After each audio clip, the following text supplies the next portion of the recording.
Greetings, everyone. My name is Alex Carpenter. I'm the Western Region Youth Partner here at Youth Power, Families Together, New York State. And I'd like to welcome you to an overview of Youth Power, the program. First, I just wanted to go over some Zoom keeping tips, some literal housekeeping, if you will, right? So we just asked just to reduce on like echoes and background noise. If you're not talking, just have yourself muted. You guys all have control of your microphones.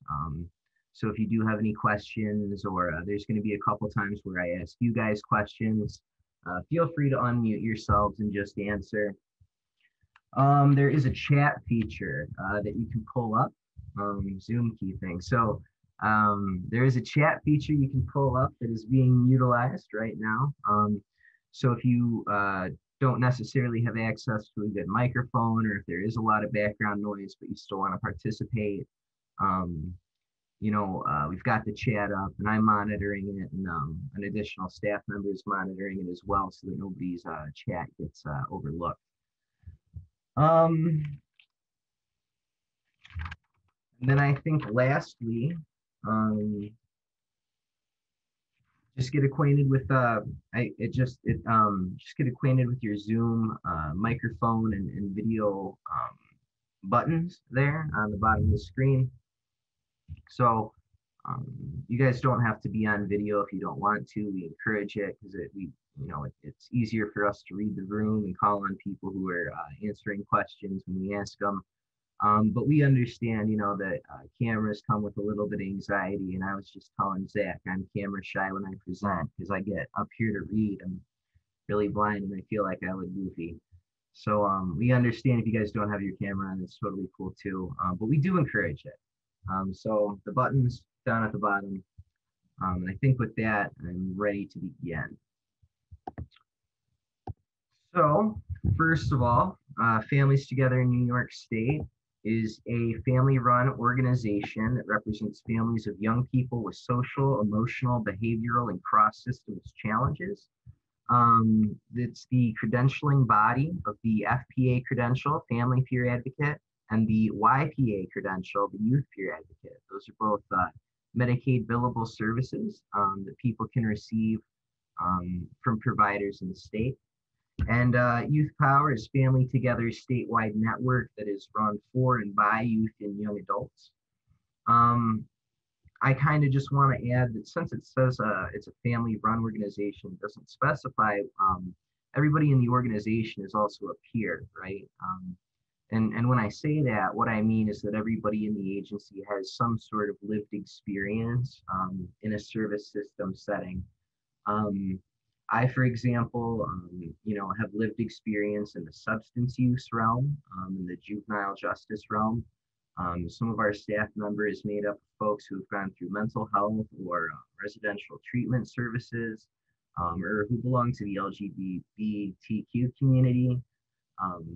And we really, we make it a point to represent any youth with challenges or labels, right? So, there we go. So our goal is to ensure that all children and youth have the support that they need in order to succeed. And Youth Power is the New York network of people who are labeled and are seeking change. Together, excuse me just one second. Together, we have decided to speak up about our experiences because no one knows what it's like better than we do, right? So, advocacy. First and foremost, we are an advocacy organization, right? Can anybody tell me what advocacy means to them?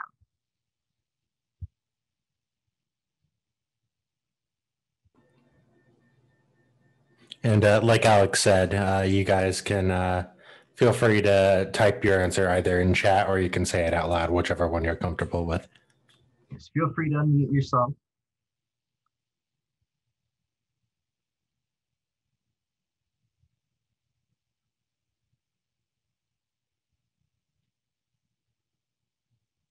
Robbie, my friend. Oh, Mabel, I'm sorry, I didn't mean to interrupt. To give support to someone who can't speak for themselves. Showing support, supporting someone who can't speak for themselves. I like that. You can do self-advocacy too, though, and speak up for yourself, though, right? Yes. That's a good one. That's good too, though. I like that. That's kind of like both sides of the coin, right? Okay.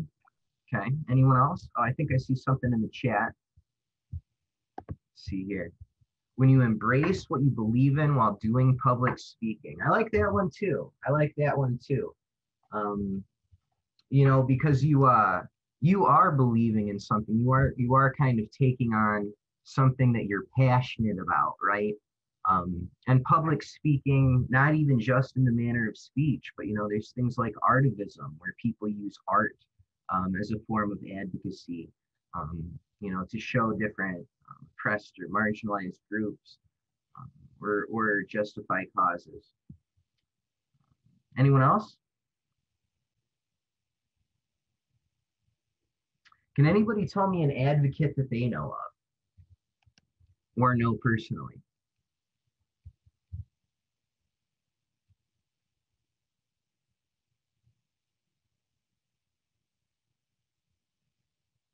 MLK, I knew that one was coming, especially we just celebrated his birthday. Am I right? Nick Stone, good. Okay, cool, cool. We're nailing it here. This is good. All right. So yes, some prominent ones that come to mind are Martin Luther King, Rosa Parks. Nick Stone is a contemporary one, but also a good choice. You know, and lots of other people in ordinary day-to-day lives. You know, you all as young people are potentially advocates for yourselves in different settings like school or work, right? So advocacy, how a passion becomes a project. So I'm going to show you guys a brief 2-minute video about a program that came about as there was a social worker who was also a musician, a hobby musician, right? And he had this passion, right? He worked closely with old people with dementia and Alzheimer's. And he had a passion to bring music to them to see if it would help their memory. So there was a documentary made and it ended up inspiring a lot of people. And I just want to show you guys a 2-minute clip real quick here. Sorry.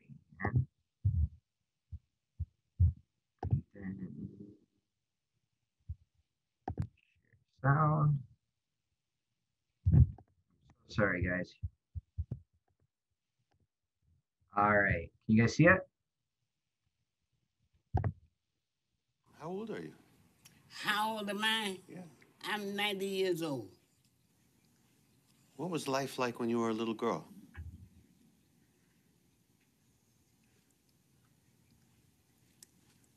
Oh, God, I've forgotten so much. I've forgotten so much. I'm very sorry. Oh, it's okay. What have you forgotten?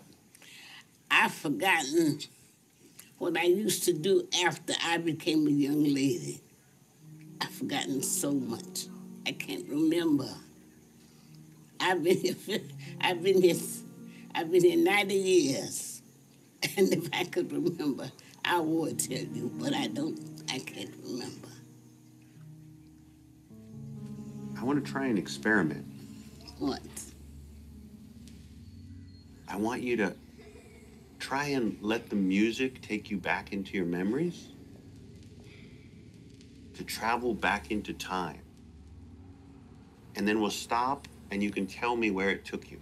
Okay. You ready? Mm-hmm.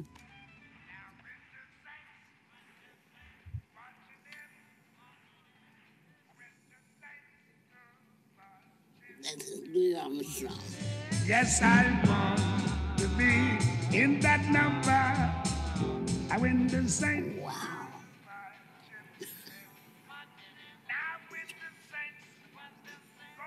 Oh, he's singing when the saints go by, marching by. And it takes me back to my school days. I would like to hit the number. Mama told us not to go listen to him. We would sneak off at night, bring back pictures on the dance. And I worked in Kings County 9 years, the E building in Kings County. My birthday, November 20th, 19. That was in the wartime. I was working in Fort Jackson, and my son on February the 4th was 69. I didn't know I could talk so much. All right, give me just 1 second while I bring this back here. All right, so neat video, right? Did anybody else enjoy it? I personally watched the documentary. I was quite a fan. I've had somebody in my life that was affected by severe dementia. So it always gives me the warm fuzzies. Oh, there's something in the chat. I'm sorry, I ended up closing it. It was great. All right, thanks, Roddy. Yeah, I thought so too.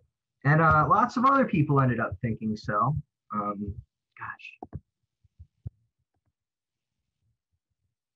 Sorry, guys, I've got so many windows open with Zoom. There we go. All right. Yes. So lots of other people thought it was pretty great too. For example, a bunch of teens actually saw this this documentary that I showed you the first 2 minutes of, and ended up raising over $10,000 for the program, as well as over 40 iPods for seniors with dementia in nursing homes, right?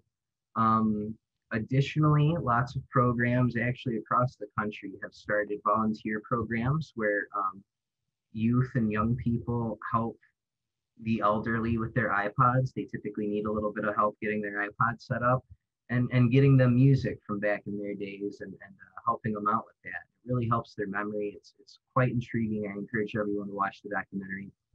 But this is advocacy in a sense, right? So that man, Don, who was the male voice you heard when he was putting the headphones on, the person who conducted all this, he was an advocate. He was actively believing in a group with a disability and wanted to help them in some way, right?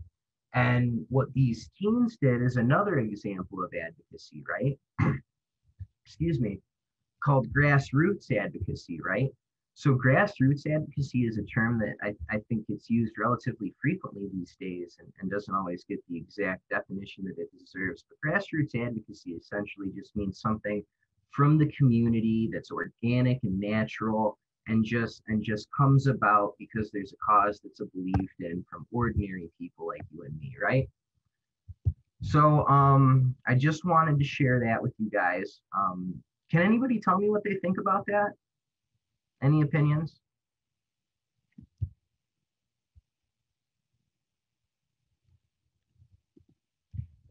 Sorry, I'm trying to get to the next slide here, but if anybody wants to give feedback, I'd love it. All right. Well, I hope you guys enjoyed it. So is there a song that inspires you guys? Did you see the way that woman's eyes lit up when she started hearing Louis Armstrong? Is there a song that gets you guys going? For me, I'm a big Elvis fan, actually. So Blue Suede Shoes was really one of my favorites, and Rockahula from his Hawaii phase was another. Not Alone by Red. Okay. Anyone else?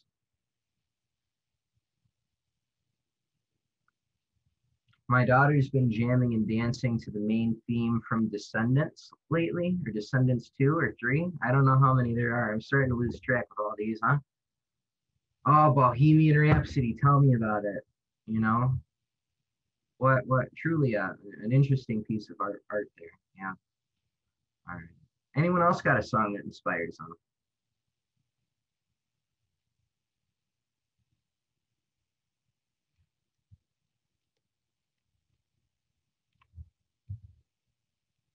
Oh, Bohemian Rhapsody on America's Got Talent.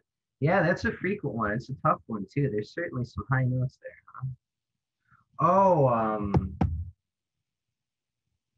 What a Wonderful World, Val. That's what you're thinking of. What a Wonderful World. Was that Louis Armstrong as well? Can somebody help me out here? I want to say What a Wonderful World. Yeah, it was Louis Armstrong. Yeah, that's crazy. Just like he did when the Saints Go Marching By in the video there a second ago. That's cool. Yes, What a Wonderful World.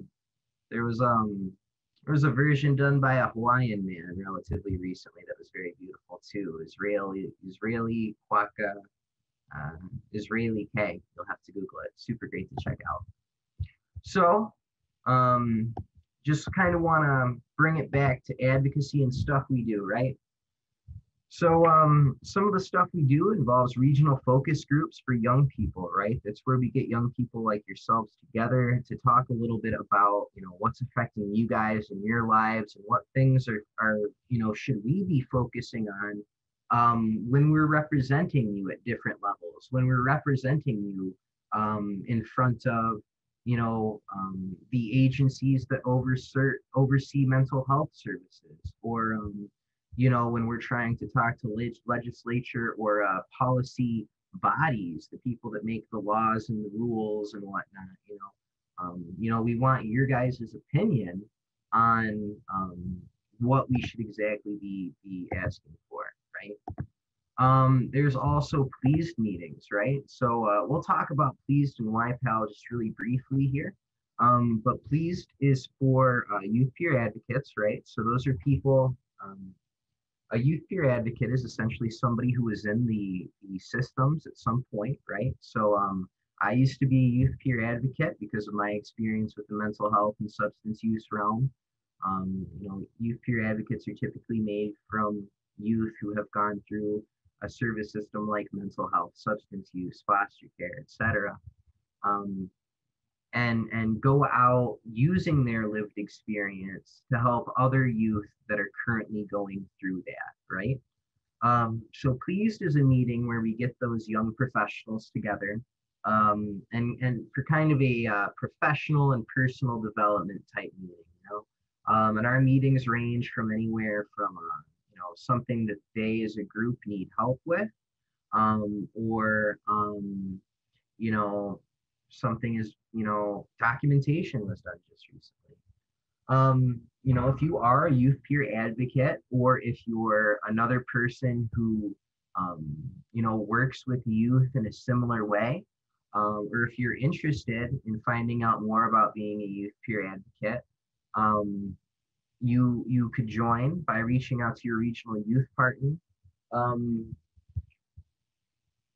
I wasn't originally going to introduce ourselves, but maybe I'll just give a brief shout out to everyone. So I'm Alex. I'm the Western guy.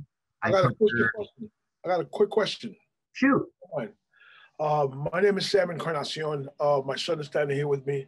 He's a little bit shy. Okay. The question is, you stated that you've been in a system. Yes. That could be correctional, family services, mental health, substance abuse. Am I right? Yes, actually, I check off just about every box. Okay, so let me ask you a question. Sure. What if there is a youth who is addressing the system about an ill that exists in the system? This is the place to be, let me tell you, because that's what we, and Zach, you can correct me if I'm being too lax here, but that's what we're about, right? So, I think I would say that's an accurate assessment. That is in fact what we are about. So, lots of people, whether they're still in services or out of services, we're interested in that experience, whether that's a good experience or a bad experience, right? So, if a youth is upset, right? If your son's upset about something going on, focus groups and reaching out to his regional youth partner, me, or and I'll show everyone else here in a second, point them out. We're the people that will bring that up to the powers that be, so to speak, right? Or at least can point you in the right direction. We're all pretty well versed in, young people's rights, people engaging in services rights, and best practices, even if it's not necessarily that a right is being broken or that you're being discriminated against, but you're still feeling like you're being treated wrong. That's still something we can talk about too. So it's really, yeah, you're in the right spot. You're in the right spot. Here, let me introduce, so I'm Alex, I'm from Western, so I'm Buffalo, Rochester, and everything like going all the way in that corner in New York. Robbie Lettieri is our Long Island regional youth partner. Robbie, I don't know if you're available, just to give a quick wave. Then do we have everyone else on the phone? We don't. So then there's Julie Dealing. She covers Central Region. But honestly, where are you from? We're from the Catskill region. We're in Sullivan County. Sullivan County. I'm going to say that's Julie. Oh no, that's Hudson, just by a smidge. So your person would be Charles, but we could absolutely get you in contact with Charles so that you and your son and Charles can kind of talk about, and this goes for everybody, not just this particular family, but you know, when something's wrong, we want to hear about it. We want to hear about it directly from you guys, right? So please get in contact with us. Zach, is there any way that maybe will you put Charles' email in the chat box for, I'm sorry, I didn't catch your name one more time. Sam. My name is Sam Encarnacion. This is my wife, Elixa, and our son is Idris. Just so that you know, what we do is we do advocacy in the community. Okay. We're I guess the heads of a program called Massix Made, which is maintaining a directed existence, which has components for youth, and we're trying to plug our son in to be more extroverted as opposed to being introverted because of his experiences. You know what I'm saying? So I mean, I look forward to getting involved with someone, and I'll put our number and stuff like that in the chat if you don't mind. No, not at all. And honestly, no, this sounds great. And I think honestly, maybe even Charles might even have some ideas on ways you can partner in the community, because he's right over there. You know, he's right over there in Albany, so he's involved in all sorts of stuff in the region. So, but yeah, and for anyone like that who you know, wants to reach out to talk further about certain stuff, you know, stick around after, or you know, we'll all have our contact information in the chat box at some point, I'm sure, right? Yeah, I can. What I'll do is I will put the RYPs, their region, and their contact info in the chat. Also, I wanted to point out that in the chat, Robbie said that his mic isn't working, but he does in fact say hello. And Isabella asks you, Alex, how can you join Youth Power? Presumably, is what that means. I think she was talking about Pleased and YPAL, but regardless, it's also a way to become a member of Youth Peer Advocacy, which is just a couple Youth Power, my bad, which is just a couple bullet points down there, right? So there's also training, educational, and skill building workshops. We do things like strategic sharing. We do things like navigating New York State service systems. We do, let's see here, help me out, grassroots advocacy and organizing. We do, I mean, all sorts of different stuff, ranging from professional to more of a grassroots community-based focus, right? Technical assistance, we do provide technical assistance for agencies or programs that are looking for it. That looks different depending on the agency or program, but typically revolves around us implementing youth voice better somehow, or more integrated. Sometimes that's talking about, you know, marketing. Sometimes that's helping get a youth advisory board. And sometimes it's talking about the ways that they deliver services, right? Because not everybody that goes through the service system has a great experience, right? So then there's YP membership and YP ambassadors. So YP membership, you can join Youth Power and be a member by filling it out on our website. Zach will probably put the link in there once he's done with all the contact. Thanks, Zach, man, you're rock. He'll put the link in there so y'all can fill it out and become members, right? By becoming a member, you know, you'll be kept in the loop about different events and stuff going on. We've got youth leadership forums coming up in March that I'm going to be talking, a youth leadership forum coming up in March that I'll be talking about here in a few slides. Schenectady is also Charles. Isabella is also Charles. The Youth Power ambassadors are essentially members of Youth Power who have been coming to our events, who are really passionate about the youth voice movement, and who are people that we, throughout the regional youth partners, can rely on. So maybe, so I live in Western region, so maybe I'm spending time in Jamestown, but Buffalo has this event that I need to be at. The YP ambassadors are people that I can kind of rely on to table for me, or to kind of to help me out in some way, right? There's the Youth Power Advisory Council. The Youth Power Advisory Council is actually the advisory council that advises us as a program, right? So you guys who join the advisory council, tell us about, what should be on our priority agenda. What are some things that we should be focusing on? What are some questions we should be asking youth when we're doing focus groups, stuff like that. And I'll show you guys a little bit more about the priority agenda in a couple slides as well. There's the Free to Be campaign, which at this point has morphed into a podcast and a newsletter, I believe, and is hosted by Zach. He's our friend with the beach there in the background. It's his Families Together staff. And Robbie, whose mic is off. Zach, do you want to say anything about the Free to Be podcast stuff? Sure, yeah. So Free to Be is our LGBTQ plus podcast. If any of you don't know what a podcast is, it's kind of like almost kind of like a digital talk show that you subscribe to it and people release episodes. We release episodes monthly, and it's all sorts of topics related to LGBTQ plus stuff that's relevant to any LGBTQ youth in New York State.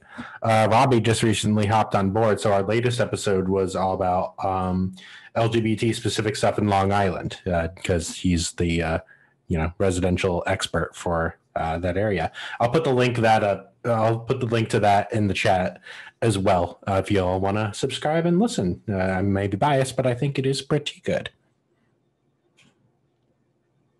It is pretty good.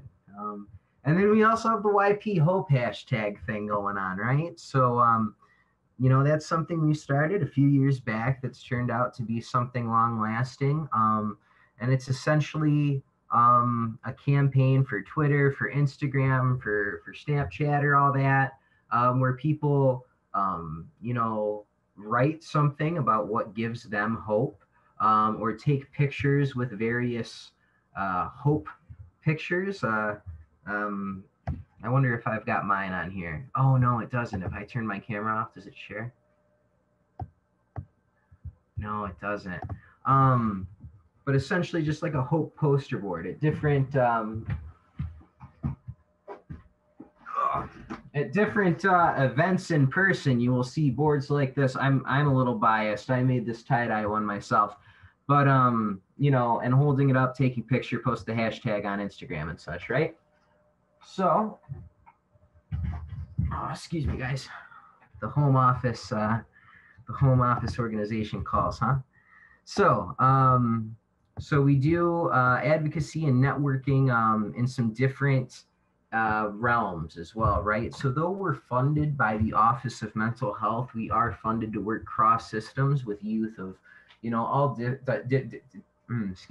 youth of all different types of labels and challenges.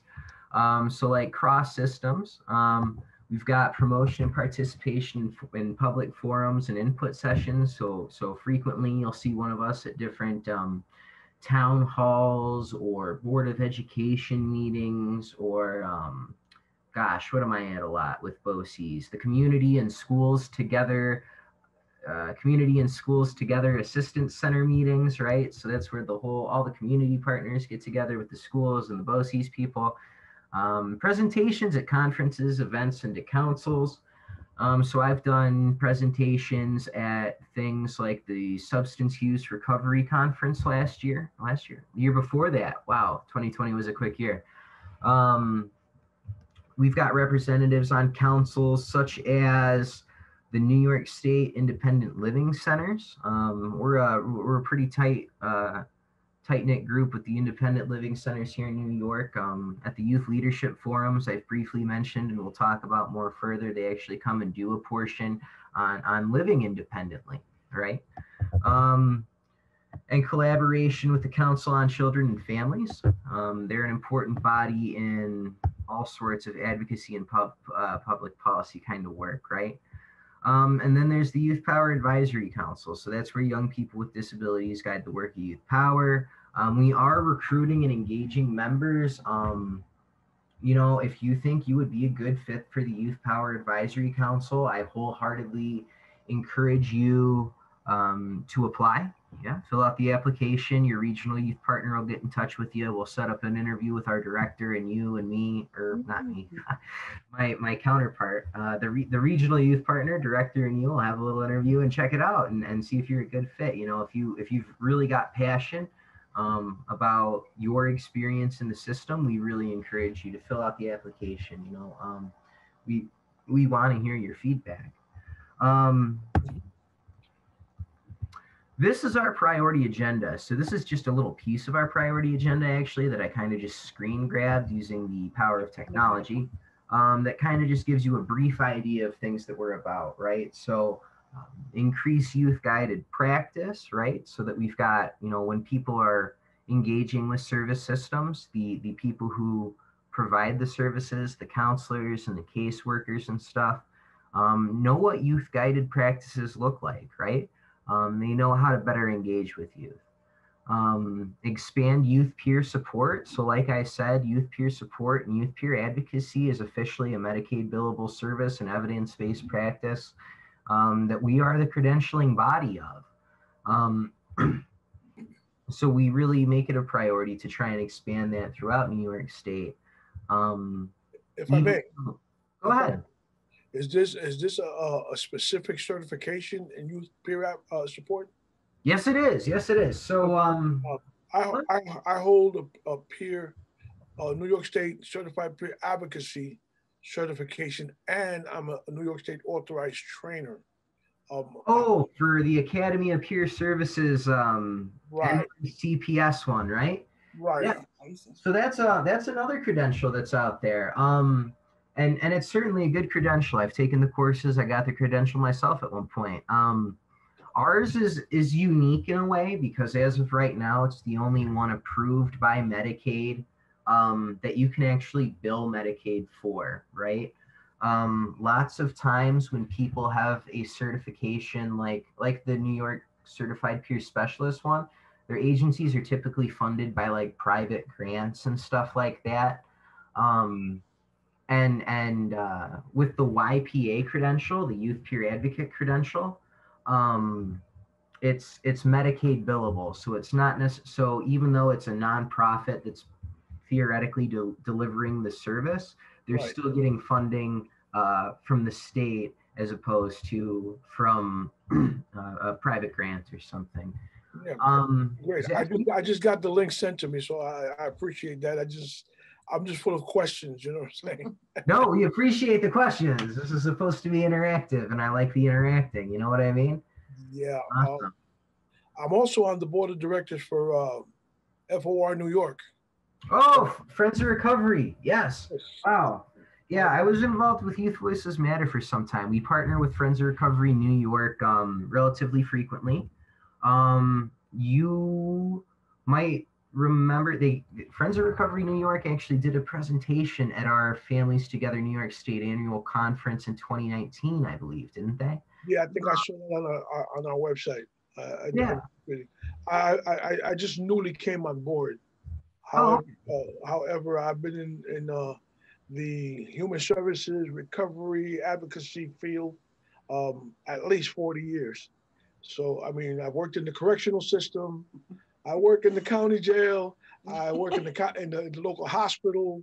I directed a couple of substance abuse treatment programs. It definitely sounds like you're in the right place today. Let me tell you, I'm glad you joined. You and Charles, I'm sure, are going to be working a lot together. It sounds like. Yes, sir. By all means. I kind of want to make it a family thing and involve my wife and my son we'd like that. In fact, I'm gonna go off script a little bit here.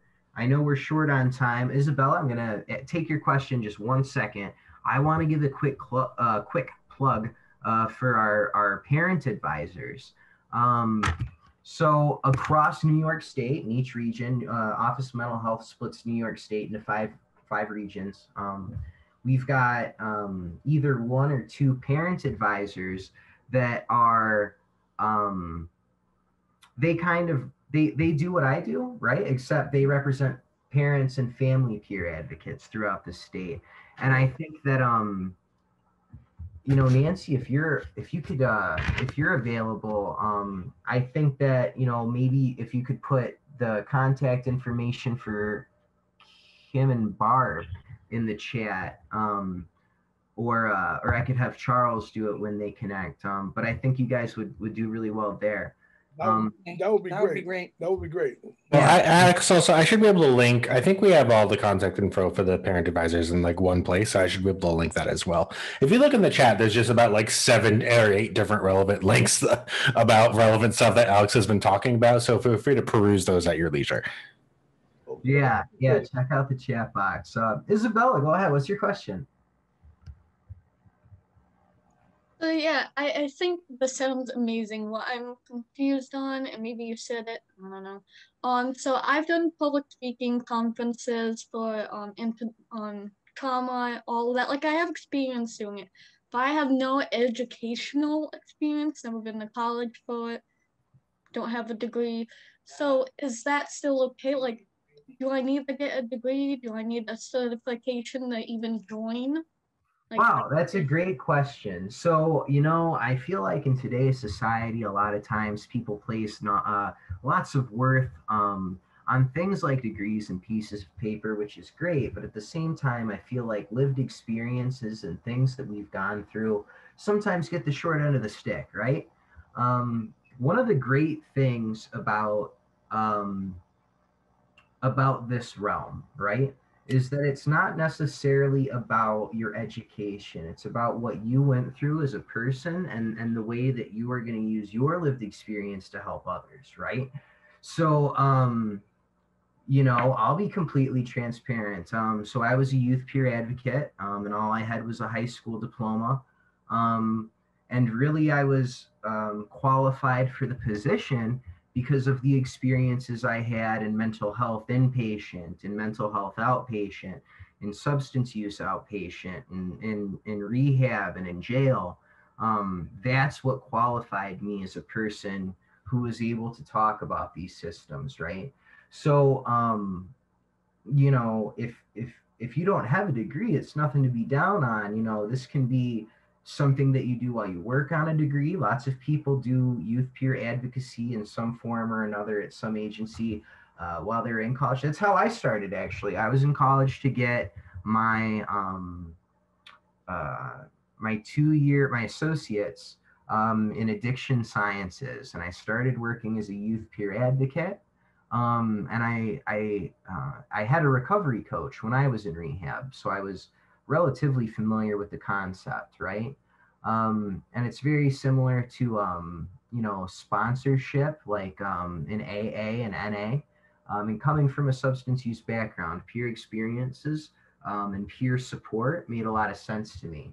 And when I found out that the qualifications were more about, living a life that has affected you in a way that made you experience service systems or labels or challenges, and that was the qualifying condition, is something that's really special, I think, to this realm.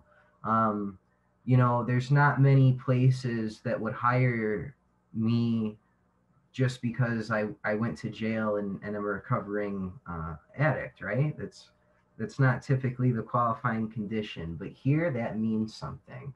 And I think that's the main takeaway, if that makes any sense. If you're interested, check out, I saw Zaria's on the call and Zach's here monitoring the chat and giving me links and stuff. You might have already put it in there, but the YPA credential link to check out, and maybe even the 6 steps thing. And this is also something that me and Charles would help you, all the way from creating an account on the website to getting a job. We hear from agencies we work with about job openings. So, definitely reach out. And to my fellow staff, a couple applicable links would be great. So while we're stopped, does anyone else have any other questions? All righty, cool. So expanding youth peer support, like I said, I was just doing that right now. Look at that. I'm expanding youth peer support and hopefully getting another youth peer advocate on the workforce. Am I right? There you go. All right. Yeah. So priority achieved, huh? Rights and protections, right? So that's another thing. Like I said, most of our staff is really well versed in things, like disability rights and youth rights, because even though you're under the age of 18, you still do have certain rights and authoritative figures in whatever service system that you're in have obligations and responsibilities on ways to treat you, right? We also partner with lots of rights and protections based agencies or bodies, I'm going to say, actually. Like Disability Rights New York is immediately coming to mind. So that's something that we really focus on, is making sure that the rights and protections of youth in different service systems and marginalized and oppressed communities are being represented and spoken up for, right? So independent living and transportation, that's something that we focus on a lot. We know that, youth who have these different challenges or labels often find themselves having a difficult time finding independent living and finding reliable transportation. And that's all over the state. It looks a little bit different. The lack of transportation looks a little different in New York City than it does somewhere out in the boondocks, like out here in Western region. But independent living and transportation is something we focus on, right? Education and employment, right? We really like to make sure that, youth are, if they need assistance in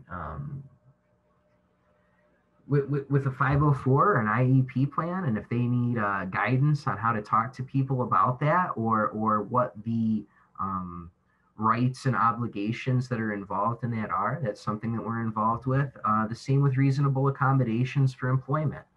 And then youth serving systems as a whole. We have a workforce development team that is currently headed by our friend Azaria, who's joined us today, right? That is the body that trains and credentials youth peer advocates, right? So there's an online training and then an in-person portion of the training that has been switched to virtual as of right now, obviously, for this credential, right? There's ongoing webinars on youth peer services. We support the role, like I said, with pleased meetings, with other different focus groups and stuff like that. I don't see it. There's also, oh, no, it is down there. I'll get there in a second. This is the outreach and engagement efforts regarding YPST. YPST, I don't think has been used in the presentation yet. That's the technical term for youth peer advocacy when it's a Medicaid billable service, right? So when you're billing Medicaid for youth peer advocacy, the technical term for the service is YPST, but that's all it means is a youth peer advocate, right? Developing tools and supports for supervisors. So recently, people who supervise youth peer advocates, we made based on the experiences of the group, we made a new hire toolkit to kind of get new hired YPAs across the state kind of on the same board, right? There's the Youth Peer Services Advisory Council. That's a council that actively talks to the workforce development team about the youth peer advocate credential and what they'd like to see out of the service and what they, what they would like to see out of the service. And that's the council that's been, involved in everything from helping develop the training and credentialing process to, all the way up to the code of conduct and ethics, right? So they're an important voice, and they're also made up of people like you, young people with experiences in service systems. And we're the New York State Medicaid recognized credential, similar to Family Peer Advocate. And sorry, I lost my train of thought there. I said SERPA in my mind. That's the OASIS one. But the New York State Office of Mental Health Medicaid recognized credential is the YPA credential there. One of the things we do is the Amplify New York Youth Leadership Forum, also known as the YLF. So it's a 3-day, 3-night regional youth leadership forum for people ages 14 to 24. It was virtual for 2020, and no surprise, as of right now, it is virtual for 2021 too. As of right now, our next one is coming up on March 21st. I'm sure there is a registration link or something. No, what's funny is I think we actually just sent it out. We've been working on it last week. I think we just sent it out while this was occurring. Right. So I think I should be able to get you that link soon. Nice. Okay, cool. So yeah, so it's virtual in March here, a couple months now. Previously it used to be regional. While it's virtual, we're doing it statewide. We have a parent and caregiver workshop series. We partnered with Include NYC and the Parent Network of Western New York, both great agencies and programs. You know, their portion revolves on, you know, assisting your youth in advocating for themselves and becoming advocates, right? We're a member of the National Association of Youth Leadership Forums. This is a national thing that goes on somewhere around, I think last I checked, it was like something like 16 states or 14 states were signed on. It started in California in the 90s though.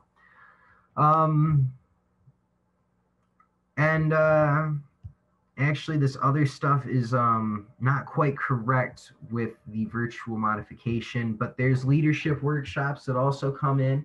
And mentorship and leadership projects that are to be announced for the virtual transition, right? One of the things about Amplify New York that is really great when it's so while it's virtual, it's a free event, obviously, but even while it was in person, the YLF was a free event, and it wasn't even free; it was actually extra free. And when I say extra free, what I mean is that if you had to, for example, we had one young lady in Syracuse who wanted to come out to the Western region, Buffalo YLF, right? And we reimbursed the price of her train ticket, right? So she took a train, paid for the train ticket, but it's so extra free that we reimbursed that cost, as well as, you know, food and the hotel room and the games and such like that. So it's really a great thing to be a part of, especially when it's in person. I encourage everyone just to, you know, sign up to be a member of YP, sign up to be on the listserv, so that you can be reminded and informed, especially as new dates come out and when normalcy returns. The in-personness is quite a draw. Yeah, I will say that we don't have any concrete plans yet, but the tentative plan is that if societal and pandemic circumstances allowed, we hope to be able to do the in-person ones again in the fall. That is conditional on a whole bunch of things, and we can't promise anything, but that is our current goal. And I'm about to post, I did find, we just released the registration for the next YLF in March as we were talking, which is very good timing. Thank you to our communications team. So I will send that link out. Feel free to sign up. Please do. Please do. They're really cool. I actually haven't spoken much about the content themselves. So the content over the 4 days and 3 nights is essentially workshops and presentations about advocacy and about amplifying your voice. So that's one where we do grassroots advocacy there. We do strategic sharing there. We do personal leadership planning there. We do living independently there. So it's really a great group of workshops and presentations that have been put together. And even virtually, even though it's much shorter, you know, I feel like we still present a lot of great information, even though we don't get to do in-person karaoke and pajama parties.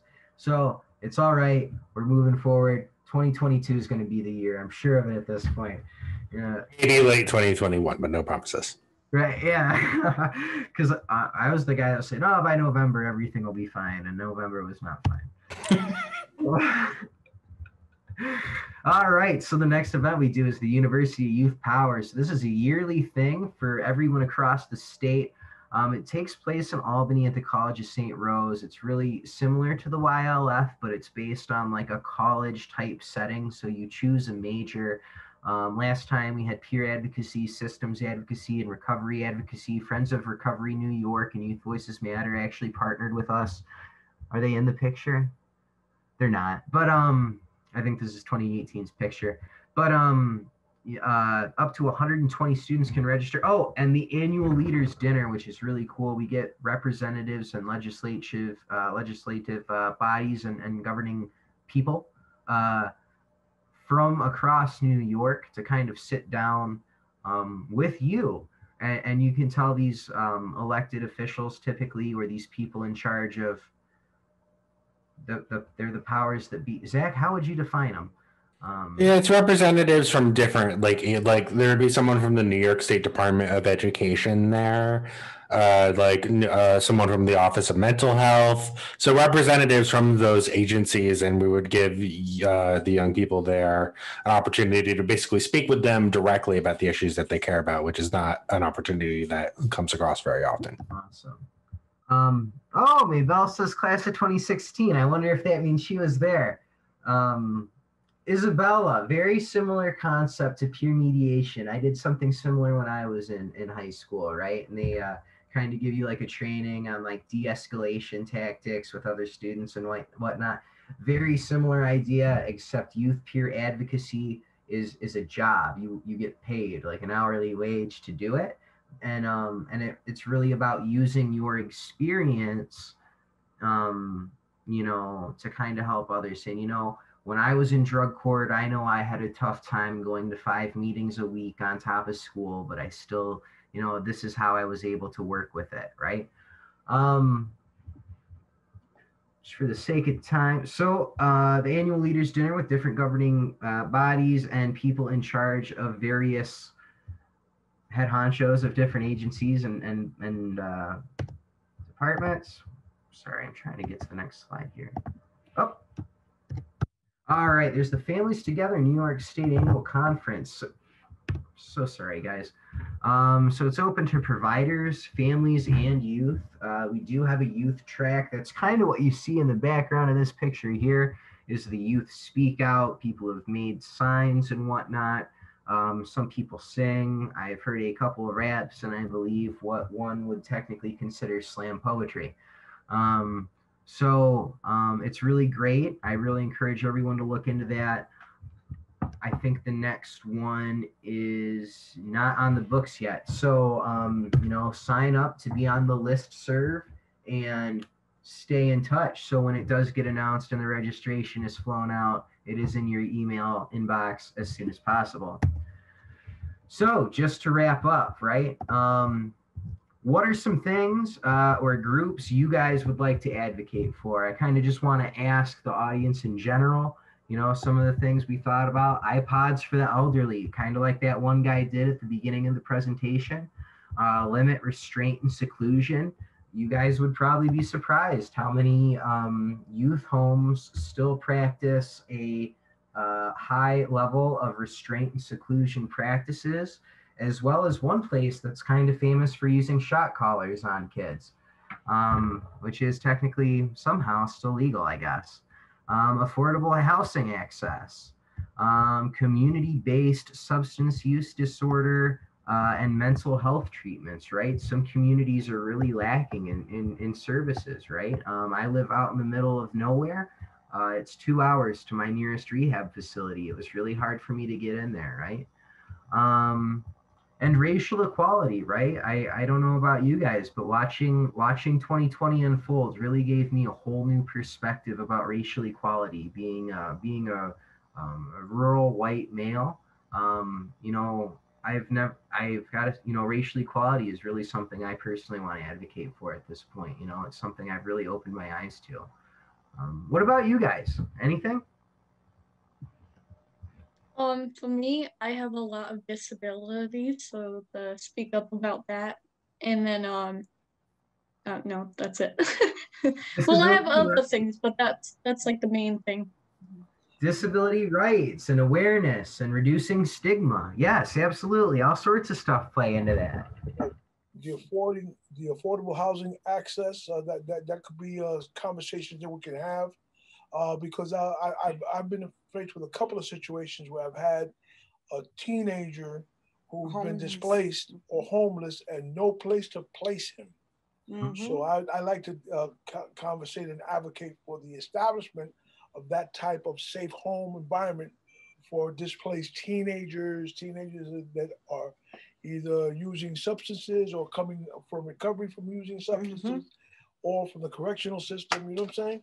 So absolutely, absolutely. And that's more common than lots of people even realize. That's something in my own life when I was 17 and was heavily involved in substances. I was kicked out of my mom's house, probably for good reason. But as a 17-year-old, there's not really anywhere to go. And I found myself sleeping in gas stations and my ex-girlfriend's car and stuff. I can identify with that. I slept on the East River Drive for a bunch of nights.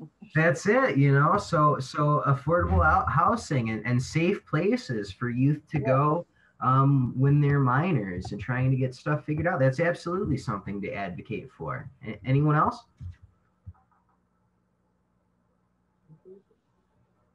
Racial equality, yeah. I would also say the fact that students should have a voice over teachers. Just because they're teachers doesn't mean they're always right. So giving kids a voice in school. Absolutely. Advocating in a school setting. I can tell you that's especially difficult too. And that's something that's really frequent, and learning how to advocate for yourself in a school setting without getting in trouble seemed to be one of my major flaws. Am I right? Yeah. I seem to advocate for myself a little too hard in high school and end up in detention. So there's a healthy technique there that's got to be perfected and learned eventually, right? So that's another good one though. Schools are another good one. That's right. All right. And then all right. So I've got I've presented, I think we've already put it in the chat box though. This is just the link to become a member of Youth Power to stay informed. Gosh, there we go. And my contact slide. So this is just my contact slide because I'm the guy at the presentation. I'm just the face today. So I'm the Western Region Youth Partner. Anybody on here from Western? Going once? We're from the Hudson Valley. Twice? All right, I'm saying no Western folks. That's okay. Western usually represents. I can take a loss on this one. So you guys would actually be reaching out to other regional youth partners that Zach has shared, the contact information for. I also put my email in there if you guys have any questions about Amplify New York specifically, or Free to Be for that matter. That's kind of my department, so to speak. And Isabella, if you look back in the chat, well, actually, yeah, Alex, could you go back a slide? They wanted the link for the membership. I'm actually going to repaste it into the chat, so it's right in the bottom. Oops. Okay. Guys, I'm sorry. Good call. There we go. All right, so that's the link to click to become a member. There's my phone number, my email address, the website, and the contact information for your guys' regional partners too. Anybody that's here confused about who their regional person is? Got their contact information? Did you guys manage to catch Charles' email and stuff? Yeah, let me double check here. Okay. Isabella, did you grab it? Yep. And if you find later that you're confused, feel free to message either me or Alex, and we can find the person who is your correct Absolutely. RYP. That would be great. Okay. All right. Well, friends, thank you for staying with me through this wonderful evening hour. If anybody has any other questions, comments, concerns, or constructive criticism, I'm willing to hear it. Otherwise, that's all I've got. Okay, great. Thank you. It was a pleasure meeting you guys and looking forward to working with you guys. Thank you so Always much. a pleasure. Okay. Thank you. Thank you. Oh, thank you. Thank you. It's nice to meet you. You too. Thanks everyone. Really, everyone. Thank you. Bye.